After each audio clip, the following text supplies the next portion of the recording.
জালেম বাদশার ঘটনা তাফসীরের মধ্যে আসছে। এই জালেম বাদশার নাম ছিল ইউসুফ জুরনওয়াজ। সে নিজেকে খোদা দাবি করত। তৎকালীন সময়ের খ্রিস্ট ধর্মের অনুসারী যারা ছিল তাদের উপরে জুলুম অত্যাচার সে চালায়া যাইত। এই বাদশাহ ইউসুফ জুরনওয়াজের দরবারে একজন জাদুকর ছিল। জাদুকর বৃদ্ধ হয়ে গেছে। জাদুকর বাদশার কাছে বলে, বাদশাহ আপনি একজন মেধা সম্পন্ন বালকের ব্যবস্থা করেন, আমি আমার জাদু বিদ্যাটা তাকে শিখাইয়া দেয়া যায়, যাতে করে আমার মৃত্যুর পরে এই বিদ্যার দ্বারা আপনি উপকৃত হতে পারেন। সারা দেশে যাচাই বাছাই করে একজন মেধাবী বালকের ব্যবস্থা করা হলো। বালককে বলা হলো, বালক তুমি রাজ দরবারে থাকবা, রাজপ্রাসাদে থাকবা, তোমার যা কিছু প্রয়োজন খাবা দাবা ঘুরবা, দৈনিক ওই জাদুকরের কাছে গিয়ে তুমি জাদু শিখা আসবা। ছেলেটা প্রতিদিন জাদুকরের কাছে জাদু শিখতে যায়। যাওয়ার পথে একজন খ্রিস্টান পাদ্রী তার খানকা ছিল, ওইখানেও কিছু মানুষ লুকায়া লুকায়া ওই খ্রিস্টান আলেম পাদ্রীর কাছে গিয়া তৎকালীন সময়ের দিন শিখত। এই বিষয়টা বালকের দৃষ্টিগোচর হলো। একদিন বালক ওই খ্রিস্টান পাদ্রীর কাছে গেল। যাওয়ার পরে খ্রিস্টান পাদ্রীর সাথে তার কিছু সময় কথোপকথন হলো। বালকের কাছে খ্রিস্টান পাদ্রীর কথাগুলো ভালো লাগলো। এইবার সে জাদুকরের কাছেও যায়, খ্রিস্টান পাদ্রীর কাছেও যায়। যাইতে যাইতে এক সময় বালকের অন্তরের মধ্যে তাওহীদের বীজ রোপণ হয়ে গেল, ঈমানের বীজ রোপণ হয়ে গেল। বালক এক আল্লাহয় বিশ্বাসী হয়ে গেল। কিন্তু যেহেতু রাজার দরবারে থাকে, জাদুকরের কাছে যাওয়া লাগে, একটু যায়। এভাবে চলছে কিছুদিন। হঠাৎ একদিন বালকটা যখন রাজ দরবার থেকে বের হয়ে জাদুকরের ঘরের উদ্দেশ্যে রওনা দিল, দেখতেছে রাস্তার মধ্যে একটা বাঘ শুয়ে আছে, জ্যান্ত বাঘ। বাঘের ভয়ে লোকজন চলাচল করতে পারে না। বালকটা চিন্তা করলো, এইবার আমার পরীক্ষার একটা সুযোগ। হকের উপরে কে আছে, সত্যের উপরে কে আছে পরীক্ষা করা যাবে। এইবার বালক হাতের মধ্যে ছোট্ট একটা পাথর নিয়ে আল্লাহ তাআলার কাছে বলে, আল্লাহ কে হকের উপরে আছে জানি না, তবে এই পাদ্রী যদি হকের উপরে থাকে, এই পাথরের আঘাতে যেন বাঘটা মারা যায়। এই বলে ছোট্ট পাথরটা বিসমিল্লাহ বলে যখন ওই বাঘের দিকে নিক্ষেপ করেছে, ছোট্ট পাথরের আঘাতে বড় বাঘটা সাথে সাথে মরে যায়। বালকের ইয়াকিন পূর্ণ হয়ে গেছে। মনে রাখবেন, অনেক সময় অনেক কিছু আছে। যেমন ইব্রাহিম আলাইহিস সালাম প্রশ্ন করছে, আল্লাহ আপনি মৃত্যুকে জিন্দা কেমনে বানাইবেন? আল্লাহ তাআলা বলছে, বিশ্বাস হয় না? বিশ্বাস তো হয়। তাহলে কেন? লিতাতমাইন্না কলবি, আমি আমার আত্মার প্রশান্তির জন্য একটু দেখতে চাচ্ছি, অবিশ্বাসের কোনো কিছু নাই। বালকের বিশ্বাস পূর্ণ হয়েছে, তবে ইতমিনানের জন্য সেটা পরীক্ষা করছে। যখন সবকিছু কমপ্লিট, এইবার গেছে পাদ্রীর কাছে। পাদ্রীর কাছে গিয়ে বলতেছে, এই ঘটনা, আমি এটা করছি আর এটা হয়েছে। পাদ্রী বলতেছে, বালক তুমি তো কামেল হয়ে গেছো, ঈমান পরিপূর্ণ হয়ে গেছে, অচিরেই তোমাকে পরীক্ষার সম্মুখীন হওয়া লাগবে, মুসিবত তোমার দেখা দিবে। তখন যদি তুমি বিপদে পড়ো, মুসিবতে পড়ো, খবরদার আমার নামটা প্রকাশ করো না, গোপন রাখো। যাই হোক, আতর তো এমন এক জিনিস, এটা যতই লুকায় রাখেন, বাহির করলে ঘ্রাণ বের হবে কি হবে না? ঈমানের ঘ্রাণ, সুঘ্রাণ, এটাকে লুকায় রাখা যায় না। ঈমানের সুবাস বাতাসের মধ্যে ছড়ায় যায়। বালকের খবর তো এখনো পৌঁছায় নাই বাদশার কাছে, কিন্তু ওই বালক রাজ দরবারে যখন থাকতো, বালকের সাথে একজন উজির সময় দিত, যে ছিল অন্ধ, দুই চোখে দেখে না। বালকটা এবার উজিরে বলতেছে, কথায় কথায় তো জানছে। উজির হয়তো বলতো, আমার চোখ দুইটা যদি ভালো হইতো, কতই না ভালো হইতো, দুনিয়াটা দেখতে পারতাম। বালক এইবার উজিরকে বলে, উজির তোমার চোখ ভালো হয়ে যাবে, কে ভালো করবে? বালক বলে, আল্লাহ ভালো করবে, তবে শর্ত হইল আল্লাহর প্রতি ঈমান আনতে হবে। বলে ঠিক আছে, রাজি। এইবার বালক দোয়া করলো, অন্ধ উজির দৃষ্টিশক্তি ফিরে পাইল, ঈমান আনলো উজির। পরের দিন সকাল বেলায় যখন রাজ দরবারে গেছে, এতদিন তো ছিল অন্ধ, এখন চোখে দেখে। বাদশাহ জিজ্ঞাসা করতেছে, কি ব্যাপার, তুমি না কানা ছিলা, অন্ধ ছিলা, ভালো হইলা কেমনে? উজির এবার বলতেছে, আমাকে ভালো করছে আমার আল্লাহ। বাদশাহ বলে, কি বলিস, আমি হইলাম তোর আল্লাহ? কোন আল্লাহ তোরে ভালো করলো ক? এইবার উজিরের উপরে জুলুম অত্যাচার, উজির জুলুম অত্যাচারের তীব্রতায় বলে দিল, এই বালক এইভাবে আমার চোখ ভালো করছে, বালকের হাত ধইরা আমি ঈমান আনছি। বাদশাহ বুঝতে পারলো কাজ সারা। আমাদের অঞ্চলের ভাষায় বলে, দুধ কলা দিয়া সাপ পুষছি। কারে এতদিন রাজ দরবারে বসাইয়া খাওয়াইলাম, এ দেখি আমার বড় দুশ্মনে পরিণত হয়ে গেছে। রাজা বুঝতে পারলো, বাদশাহ বুঝতে পারলো, আমার খোদাই দাবির সবচাইতে বড় বাধা হয়ে দাঁড়াবে এই বালক। আল্লাহ তাআলা তো পারেন, আল্লাহ তাআলা পারেন। ফেরাউনের ঘরে আল্লাহ তাআলা মুসা আলাইহিস সালামকে লালন পালন করাইছেন। এইবার বালকের উপরে খেপা বাদশাহ কয়েকজন লোকরে বলছে, যাও এই বালককে নিয়ে উঁচু পাহাড়ের উপর থেকে ধাক্কা দিয়ে ফালায় দাও, যাতে করে পাহাড় থেকে পড়ে পাথরের আঘাতে ছিন্ন বিচ্ছিন্ন হয়ে যায়, যাও ফালায় দাও। কয়েকজন লোক বালকরে নিয়ে পাহাড়ের উপরে গেছে। আল্লাহ তাআলার কুদরত, পাহাড়ের মধ্যে কম্পন সৃষ্টি হয়ে গেছে। পাহাড় কম্পন হওয়ায় সাথে যারা গেছে তারা সব পড়ে মরে শেষ। আল্লাহ তাআলা বালককে হেফাজত করেছেন। সুস্থ অবস্থায় বালক রাজার দরবারে হাজির। রাজা জিজ্ঞাসা করে, ওরা কোথায়? বলে, ওরা সব শেষ। তুমি বাঁচলা কেমনে? বলে, আমাকে বাঁচিয়েছেন আমার আল্লাহ। যেই বেটা নিজে খোদা হইতে চায়, ওর সামনে যদি আর একজন আল্লাহর কথা বলে, ওর খুব ভালো লাগবে না? ভালো লাগবে। ওই আল্লাহ শব্দটা ওর বুকে তীরের মতো যায় লাগতেছে। এইবার আর এক গ্রুপরে বলছে, যা একে গভীর সমুদ্রের মধ্যে নিয়ে গিয়ে ফালায়া দিবি। মনিটরের আওয়াজটা একটু ছেড়ে দিতে বলেন। বলতেছে, যা একে গভীর সমুদ্রে নিয়ে ফালায়া দিবা, যাতে সমুদ্রের যেই প্রাণীগুলো আছে তাকে খেয়ে ফেলে, ওর মৃত্যু হয়ে যায়। এইবার একদল মানুষ নৌকায় করে বালকটাকে দরিয়ার মাঝে নিয়ে গেল। আল্লাহ তাআলা বাতাস উঠায়া দিলেন। বাতাসে সমগ্র নৌকা উল্টে পুল্টে শেষ। সাথে যারা গেছে এরা দরিয়ায় ডুবে মারা যায়। আল্লাহ তাআলা বালককে হেফাজত করেছেন। বালক সুস্থ অবস্থায় বাদশার দরবারে হাজির। বাদশাহ বলতেছে, কি ব্যাপার, তোমার সাথে যাদেরকে পাঠাইলাম তারা কোথায়? বলে, তারা সব শেষ। তুমি বাঁচলা কেমনে? বলে, আমাকে বাঁচিয়েছেন আমার আল্লাহ। বাদশার সাথে বালকের এই লড়াই, এ খবর গোটা দেশের মানুষ জেনে গেছে যে এরকম একটা ছোট্ট বালক, তার সাথে বাদশার এই লড়াই, বাদশা তার বাহিনী সহ তারে মারতে পারতেছে না। এইবার ওই বালকটা বাদশাকে বলে, বাদশা, তোমার যেহেতু আমাকে মারার এত শখ, তুমি তোমার নিজের পদ্ধতি অবলম্বন করে আমাকে মারতে পারবা না। আমাকে যদি মারতে চাও, আমি যেই পদ্ধতি বইলা দিব সেই পদ্ধতি অবলম্বন করলে মারতে পারবা। বাদশা চিন্তা করতেছে, ওকে মারতে পারলে আমার রাস্তা ক্লিয়ার।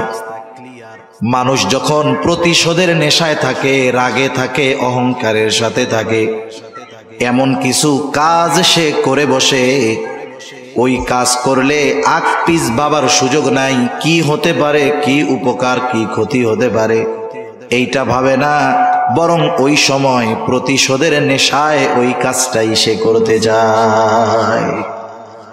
যেমন আল্লাহ তাআলা মুসা আলাইহিস সালাম সহ ওনার কওমের জন্য, বনি ইসরাইলের জন্য দরিয়ার মধ্যে দিয়ে রাস্তা বানায় দিছে।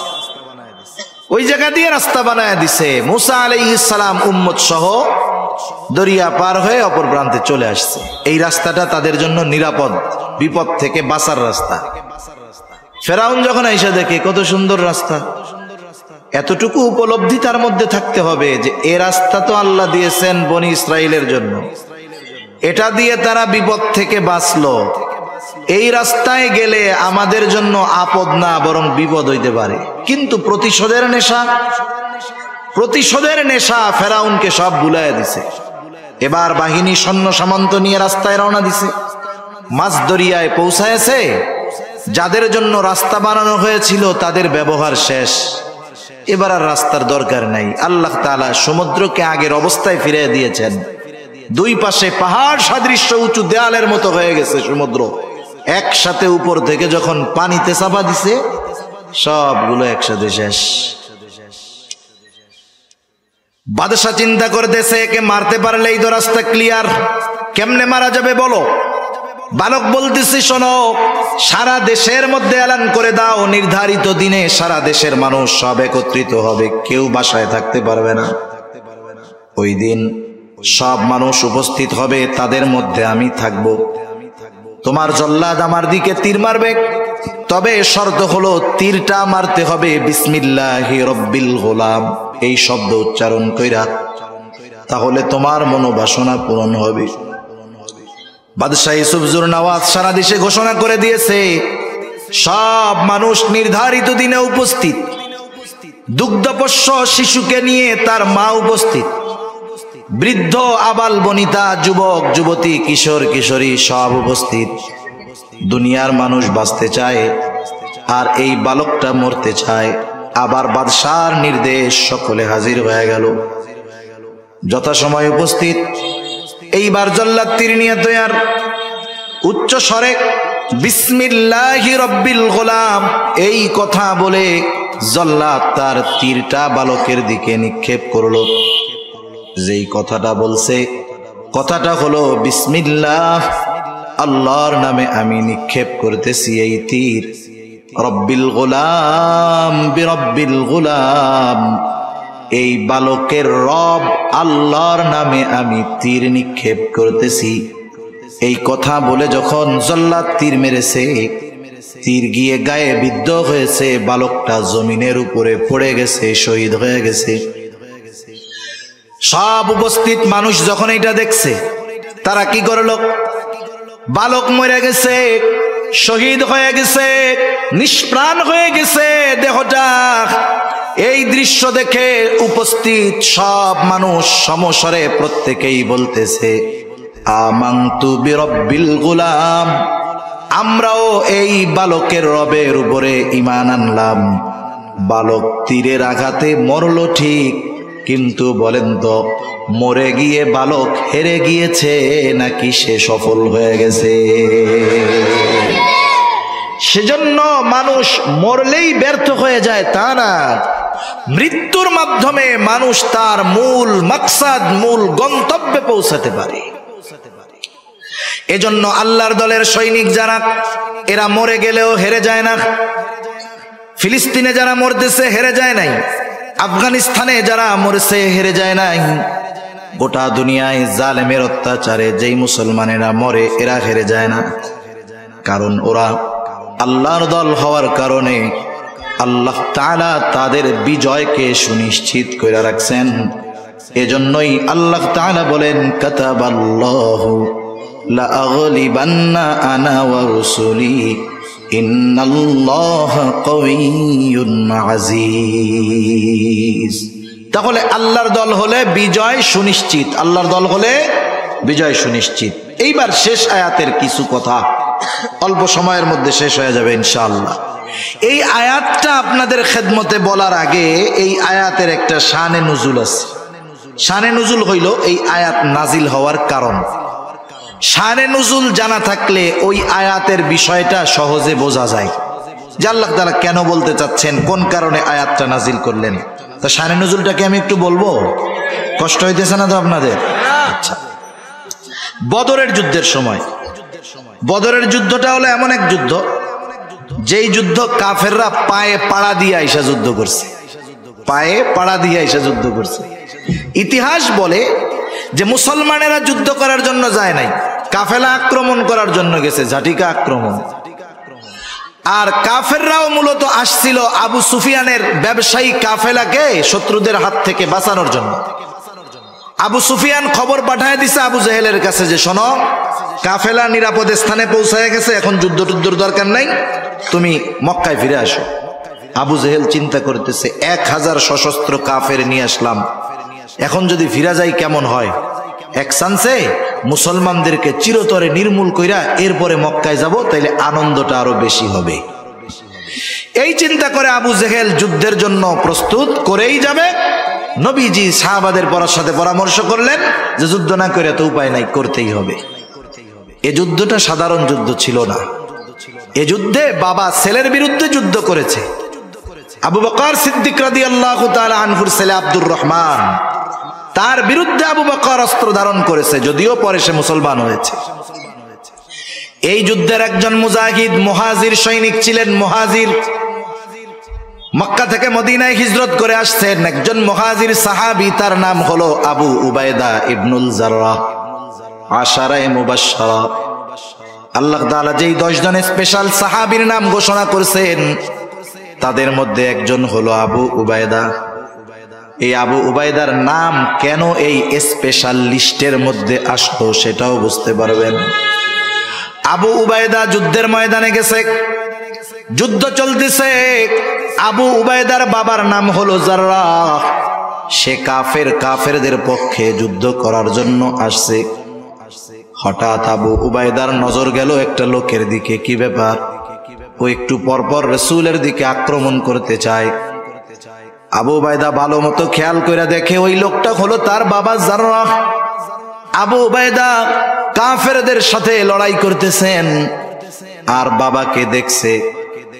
দেখার পরে বাবার মহব্বত অন্তরের মধ্যে জাগ্রত হয়ে গেছে। তিনি মনে মনে নিজে সিদ্ধান্ত নিয়েছেন, আমি যুদ্ধ করব, যুদ্ধের ময়দানে থাকব, কিন্তু বাবার মুখোমুখি হব না। বাপ কাফের হলেও বাবাকে মহব্বত করা, ভালোবাসা, ইসলাম এটা মানা করে নাই। বরং রাসূলুল্লাহ সাল্লাল্লাহু আলাইহি ওয়াসাল্লামের কাছে আসমা বিনতে আবি বকর রাদিয়াল্লাহু তাআলা আনহুমা আসছেন। এসে বলতেছে, ইয়া রাসূলুল্লাহ, আমার মা একজন মুশরিকা, শুধু মুশরিকা না, আপনাকে খুব অপছন্দ করে। ইয়া রাসূলুল্লাহ, তিনি আমার কাছে আসেন, আমার কাছে আসলে আমি তার সাথে কেমন আচরণ করব? নবীজি জানছেন সে মুশরিকা, নবীকে অপছন্দ করে। এরপরেও নবীজি বললেন, তিনি যখন তোমার কাছে আসবে তুমি তার সাথে সদাচরণ করবা। শুধু তাই না, মা বাবা যদি সন্তানকে শিরক করার জন্য চাপ দেয়, শিরক হলো এমন এক পাপ, কিছু শিরক আছে এগুলা করলে ঈমান থাকে না। যেমন মক্কার মুশরিক যারা, এরা আল্লাহকে বিশ্বাস করত, আল্লাহ তাআলার প্রতি তাদের বিশ্বাস ছিল। কোরআনুল কারীমে অনেক আয়াত আছে, যেমন আল্লাহ তাআলা এক জায়গায় বলেন, ওয়ালা ইন সাআলতাহুম মান খালাকাস সামাওয়াতি ওয়াল আরদ লা ইয়াকুলুন্নাল্লাহ। আল্লাহ তাআলা বলেন, আপনি যদি তাদেরকে জিজ্ঞাসা করেন মান খালাকাস সামাওয়াতি ওয়াল আরদ, আসমান এবং জমিনের স্রষ্টা কে, মক্কার মুশরিকদেরকে এই প্রশ্ন করলে তারা বলবে, কি বলবে? লা ইয়াকুলুন্নাল্লাহ, অবশ্যই আসমান জমিনের স্রষ্টা কে। মক্কার মুশরিকরা আল্লাহকে বিশ্বাস করত, কিন্তু কিছু শিরকের কারণে তারা বেঈমান, তাদের ঈমান শেষ। মনিটরের আওয়াজ আরো ছাড়তে হবে। তা দেখেন, কাফেরও যদি হয় মা বাবা, ভালোবাসাতে দোষের কোনো কিছু নাই।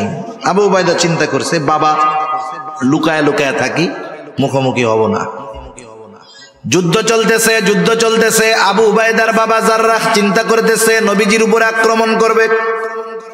যাই হোক, আবু উবাইদা যখন 2-3 বার দেখছে বাবা তো নবীর উপরে আক্রমণ করতে চায়, একটু আগে বাবাকে দেখা মহব্বত লাগছে ঠিক, কিন্তু বলেন তো, ওই বাবার প্রতি মহব্বত যতই হোক না কেন, ওই বাবা যদি নবীর উপরে আক্রমণ করে, কোন সাহাবীর অন্তরে ওই বাবার মহব্বত থাকবে নাকি? উনি প্রচন্ড বিরক্ত হয়ে গেছেন। এইবার যখন বাবা রাসূলুল্লাহ সাল্লাল্লাহু আলাইহি ওয়াসাল্লামের দিকে আসতেছেন, এইবার আর কিছু করেন নাই, নিজের তরবারিটা নিয়ে এক কোপ দিয়া বাবার দেহ থেকে মাথাটা আলাদা করে দিয়েছে। যুদ্ধ শেষ হয়ে গেল। কাফেররা রটায় দিচ্ছে, দেখ মুহাম্মদ পোলারে দিয়া বাপরে হত্যা করায়। কাফেররা রটায় দিয়েছে, দেখ মুহাম্মদ ছেলেকে দিয়ে বাবাকে হত্যা করায়। নবীজি চুপ, কিছুই বলেন না, কারণ এইরকম ইতিহাস, এইরকম ঘটনার সম্মুখীন তো আগে তিনিও হন নাই। দুনিয়ার মানুষ খারাপ বলতেছে, সি বলতেছে, কিন্তু আসমানের মালিক ওহী নাজিল করে জানায়া দিলেন, ও আমার হাবিব, দুনিয়ার মানুষ যাই বলুক না কেন, আমি আল্লাহ আবু উবাইদার অন্তরের খবর জানি। এই জন্যই আল্লাহ তাআলা এই ঘটনা সহ আরো কয়েকটা ঘটনাকে কেন্দ্র করে আবু উবাইদার প্রশংসা করে আল্লাহ তাআলা এই আয়াত নাজিল করেছে। আল্লাহ তাআলা বলতেছেন, লা তাজিদু কওমান ইউমিনুনা বিল্লাহি ওয়াল ইয়াউমিল আখির ইউআদ্দুনা মান হাদ্দাল্লাহা ওয়া রাসূলাহু।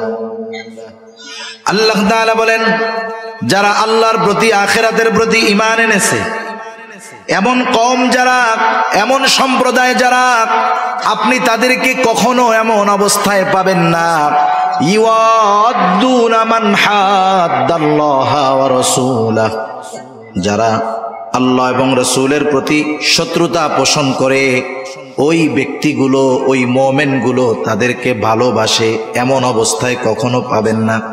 সোজা কথা হলো, আল্লাহর প্রতি, আখিরাতের প্রতি যারা বিশ্বাস স্থাপন করে, তারা আল্লাহ এবং রাসূলের প্রতি যারা শত্রুতা পোষণ করে, তাদের সাথে কখনো ভালো সম্পর্ক রাখে না। এখন ওই আল্লাহ রাসূলের বিদ্বেষকারী, ওয়ালাউ কানু আবাআহুম, আল্লাহ এবং রাসূলের এই দুশমন যদি মুমিনের বাবাও হয়, আও আবনাআহুম, যদি মুমিনের ছেলেও হয়, আও ইখওয়ানাহুম, মুমিনের ভাইও যদি হয়, আও আশিরাতাহুম, এক কথায় জ্ঞাতি গোষ্ঠী সে যে হয় হোক, আল্লাহ এবং রাসূলের দুশমন যদি মুমিনের বাবাও হয়, মুমিন ওই বাপকে ছেড়ে দেয় না, সন্তানকে ছেড়ে দেয় না, ভাইকে ছেড়ে দেয় না, নিজের জাতি গোষ্ঠীর কাউকে ছেড়ে দেয় না। আল্লাহ এবং রাসূলের মহব্বতকে প্রাধান্য দিয়ে বাবার বিরুদ্ধে যদি অস্ত্র ধারণ করতে হয়, এই মানুষগুলো আল্লাহ এবং রাসূলের মহব্বতে বাবার বিরুদ্ধে দাঁড়িয়ে যায়। গোটা দুনিয়া একদিকে, আল্লাহ এবং তার রাসূল আর একদিকে, এক্ষেত্রে কারো সাথে তারা পরোয়া করে না। এ বিষয়টা বলা যত সহজ, বাস্তবে তত কঠিন। এ কঠিন জিনিসটাকে তারা নিজেদের সাধ্যে কেন আনতে পারছে? আল্লাহ বলতেছেন, কারণ হলো উলাইকা কাতাবা ফি কুলুবিহিমুল ঈমান ওয়া আইয়াদাহুম বিরূহিম মিন, তাদের অন্তরের মধ্যে ঈমানকে দৃঢ় করে দেওয়া হয়েছে। ওয়া আইয়াদাহুম বিরূহিম মিন, রূহ শব্দের লম্বা ব্যাখ্যা ওইদিকে যাব না। তাদের হাতকে বিশেষ শক্তি দ্বারা শক্তিশালী করা হয়েছে। এইবার এই মানুষগুলো যারা আল্লাহ এবং রাসূলের মহব্বতে বাবা, ভাই, সন্তানের বিরুদ্ধে আচরণ করে, এদের শেষ পরিণাম কেমন হবে? আল্লাহ তাআলা বলেন, ওয়ায়ুদখিলুহুম জান্নাতিন তাজরি মিন তাহতিহাল আনহারু খালিদিনা ফিহা, তাদেরকে প্রবেশ করানো হবে এমন জান্নাতে, যেই জান্নাতের পাদদেশ দিয়ে আছে প্রবাহিত নহর। দেখেন কেমন প্রশংসা সাহাবাদের ব্যাপারে আল্লাহ তাআলা করতেছেন। আল্লাহ তাআলা এরপরে বলেন, রাদিয়াল্লাহু আনহুম ওয়া রাদু আন। আল্লাহ তাআলা এমনটা বলেন নাই যে তারা আমার উপরে সন্তুষ্ট, আমি তাদের উপরে সন্তুষ্ট, এটা বলেন নাই। আগে বলছেন রাদিয়াল্লাহু আনহুম, তাদের ব্যাপারে মানুষ যা বলে বলুক, আল্লাহ তাদের উপরে সন্তুষ্ট। সুবহানাল্লাহ। আল্লাহ আগে বলতেছে, আগে আমি সন্তুষ্ট তাদের উপরে। আল্লাহ তাআলা বলেন রাদিয়াল্লাহু আনহুম ওয়া রাদু আন, আল্লাহ তাআলা তাদের উপরে সন্তুষ্ট, তারাও আল্লাহর উপরে সন্তুষ্ট। এই যে বাবার বিরুদ্ধে কঠোর, সন্তানের বিরুদ্ধে কঠোর, ভাইয়ের বিরুদ্ধে কঠোর, এই মানুষগুলো কারা? আল্লাহ তাআলা বলেন উলাইকা হিজবুল্লাহ, এই গুণে গুণান্বিত মানুষগুলাই হলো আল্লাহর দলের লোক। আর আল্লাহ তাআলা বলেন আলা ইন্না হিজবাল্লাহি হুমুল মুফলিহুন, আর আল্লাহর দলের লোক যারা, আল্লাহ তাআলা বলেন সফল হলো তারা, সফল তারা যারা আল্লাহর দলের লোক। সফলতা কোথায়? আল্লাহ তাআলা বলেন ফামান যুহজিহা আনিন নার ওয়া উদখিলাল জান্নাতা ফাকাদ ফাজ, জাহান্নাম থেকে বাঁচায়া জান্নাতে যাকে ঢোকানো হবে সে হলো সফল। আর জান্নাতে ঢুকতে পারবে একমাত্র তারা যারা দুনিয়াতে আল্লাহর দলের লোক ছিল। আল্লাহ সুবহানাহু ওয়া তাআলা আমাদের সবাইকে তার দলের লোক হওয়ার তৌফিক দান করেন। সকলে বলি আমিন। ওয়া আখিরু দাওয়ানা আনিল হামদুলিল্লাহি রাব্বিল আলামিন। আসসালামু আলাইকুম ওয়া রাহমাতুল্লাহি ওয়া বারাকাতুহু। দুরূদ শরীফ বলি আল্লাহুম্মা সাল্লি আলা মুহাম্মদ ওয়া আলা আলি মুহাম্মাদিন কামা সাল্লাইতা আলা ইব্রাহিম ওয়া আলা আলি ইব্রাহিম ইন্নাকা হামিদুম মাজিদ। اللهم بارك على محمد وعلى آل محمد كما باركت على إبراهيم وعلى آل إبراهيم إنك حميد مجيد. الحمد لله رب العالمين والعاقبة للمتقين والصلاة والسلام على خير خلقه محمد وعلى آله وأصحابه أجمعين. ربنا ظلمنا أنفسنا وإن لم تغفر لنا وترحمنا لنكونن من الخاسرين. ربنا آتنا في الدنيا حسنة وفي الآخرة حسنة وقنا عذاب النار. খোদাময় আল্লাহ, দীর্ঘ রাত পর্যন্ত দিনই আলোচনা করার পরে গুনাহ মাখা হাত আমরা তুলে ধরেছি। আল্লাহ, আপনি আমাদের বিগত জীবনের সকল কবিরা সগীরা গুনাহগুলো মাফ করে দেন। আমাদের আত্মীয় স্বজন যারা বেঁচে আছে, দুনিয়া ছেড়ে চলে গেছে, আল্লাহ সকলকে আপনি মাফ করে দেন। আয় আল্লাহ, খাস করে আজকের এই মাহফিল কবুল করে নেন, গত দিনেরটাও কবুল করে নেন। আরো একদিন বাকি আছে, সুন্দরভাবে আপনি এই মাহফিল সমাপন করার তৌফিক আল্লাহ আপনি দিয়ে দিয়েন। মাহফিলকে এলাকার হেদায়েতের জরিয়া বানায় দেন। আল্লাহ, যা কিছু আলোচনা হয়েছে হবে, সকল কথাগুলো, অপ্রয়োজনীয় কথাগুলো জেহেন থেকে মুছে দিয়ে প্রয়োজনীয় কথাগুলো স্মরণে রেখে আমলের কথাগুলো আমলে পরিণত করার তৌফিক আল্লাহ আপনি দিয়ে দিয়েন ইয়া রাব্বাল আলামিন। খাস করে এই মাহফিল কামিয়াবির জন্য যারা অর্থ দিয়ে, শ্রম দিয়ে, সময় দিয়ে, সৎ পরামর্শ দিয়ে বিভিন্নভাবে সহযোগিতা করেছে, আল্লাহ সকলের সকল প্রকার সাহায্য সহযোগিতা আপনি কবুলের মঞ্জুর করে নেন। আল্লাহ, কে কোন আশায় সহযোগিতা করেছে আপনার জানতে বাকি নাই। প্রত্যেকের মনের নেক চাওয়া, নেক আশা আপনি কবুল করে নেন ইয়া রাব্বাল আলামিন। খাস করে আমরা যারা হাত উঁচু করেছি, আমাদের মধ্যে যাদের মা বাবা দুনিয়া ছেড়ে অন্ধকার গহীন কবরে চলে গেছে, আল্লাহ গুনার কারণে যদি কারো মা বাবার কবরে আযাব হয়, কবরের আযাব মাফ করে দেন। কবরকে আপনি জান্নাতের টুকরো বানায় দেন। কিয়ামতের দিন হিসাব সহজ করে জান্নাতের ব্যবস্থা আপনি করে দিয়েন। যাদের মা বাবা বেঁচে আছে, সুস্থ দীর্ঘ নেক হায়াত আল্লাহ আপনি দিয়া দেন ইয়া রাব্বাল আলামিন। যারা অভাবে আছে, অভাব দূর করে দেন। যারা ঋণগ্রস্ত আছে, ঋণ পরিশোধের তৌফিক দিয়া দেন। আল্লাহ, আমাদের সকলের রিজিকের মধ্যে প্রশস্ততা দান করেন। বরকতময় হালাল রিজিক উপার্জনের তৌফিক দিয়া দেন। বেকার যারা আছে, উত্তম হালাল কর্মসংস্থানের ব্যবস্থা করে দেন ইয়া রাব্বাল আলামিন। বেনামাজিদের নামাজি বানায় দেন। সুন্নাতবিহীন মানুষগুলোকে আপনি সুন্নাতওয়ালা বানায় দেন। আমাদের স্ত্রী সন্তান আমাদের জন্য চক্ষু শীতলকারী হিসাবে কবুল করে নেন। তামাম দুনিয়ার সকল মুসলমানদের জানমাল ইজ্জত আল্লাহ আপনি হেফাজত করেন। ইসলামের দুশ্মন শত্রুদের হেদায়েত দেন। না থাকলে আল্লাহ তাদের ব্যাপারে আসমানি ফয়সালা নেন। খাস করে মাজলুম ফিলিস্তিনের মুসলমানদের হেফাজত করেন আল্লাহ। আল্লাহ, পয়গম্বরদের ওই ভূমিকে জালেমের জুলুম থেকে আল্লাহ আপনি হেফাজত করেন। আল্লাহ, আমরা গুনাহগার, কিন্তু এই মাসুম বাচ্চাগুলোর দিকে তাকায় হেফাজত করেন আল্লাহ ইয়া রাব্বাল আলামিন। যারা শহীদ হয়েছে তাদের কবুল করে নেন।